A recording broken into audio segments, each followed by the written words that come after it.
हा व्हिडिओ प्रत्येक हिंदूसाठी खूप महत्वाचा आहे. प्रत्येक हिंदू पर्यंत पोहोचवा.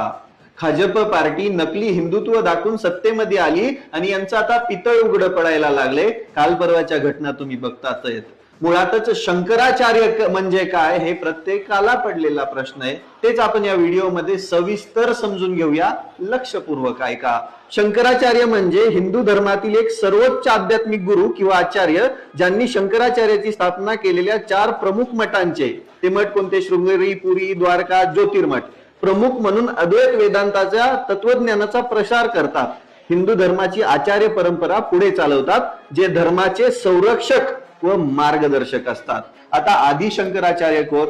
हे आहेत आदि शंकराचार्य. आदि शंकराचार्य म्हणजे स्वयं भगवान शंकराचे अवतार, जे 8व्या शतकामध्ये होऊन गेले. हिंदू धर्म लुप्त होऊन चालला होता, त्यावेळेस आपल्या हिंदू धर्माची पुनर्स्थापना केली आणि 4 दिशेला 4 मठ स्थापन केले.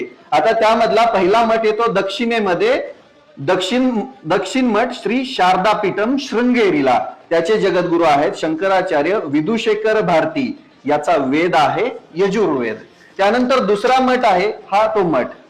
दुसरा मठ आहे पूर्वेला, गोवर्धन मठ म्हणून. तो त्यांचे जगद्गुरु आहेत, त्यांचे शंकराचार्य आहेत जगद्गुरु शंकराचार्य स्वामी निश्चलानंद सरस्वतीजी. त्यांचा वेद आहे, त्या मठाचा वेद आहे ऋग्वेद. त्यानंतर हा पुरीचा मठ आहे. त्यानंतर तिसरा मठ येतो, तो म्हणजे श्री द्वारका पीठ. द्वारका पीठाचे शंकराचार्य आहेत स्वामी सदानंद सरस्वतीजी महाराज. त्या मठाचा वेद आहे सामवेद. आणि त्यानंतर चौथा मठ येतो, ज्यामुळे सगळा वाद चालू आहे, ज्या शंकराचार्यांचा वाद म्हणजे अगदी विकोपाला गेला आणि सगळीकडेच सरकारच्या विरोधामध्ये वातावरण झालं. तो मठ आहे, तो म्हणजे ज्योतिर्मठ, हिमालयामध्ये आहे. तो येतो उत्तरेला. त्याचे जगद्गुरु आहेत, त्याचे शंकराचार्य आहेत स्वामी अविमुक्तेश्वरानंद सरस्वती. त्या मठाचा वेद आहे अथर्ववेद.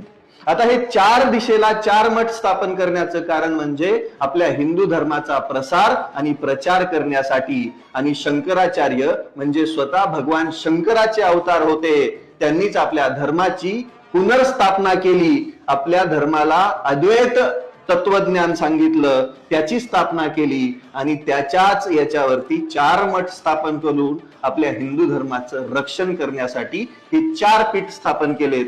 त्या पीठांच्या शंकराचार्यांचाच अपमान हे आताच सरकार करतंय.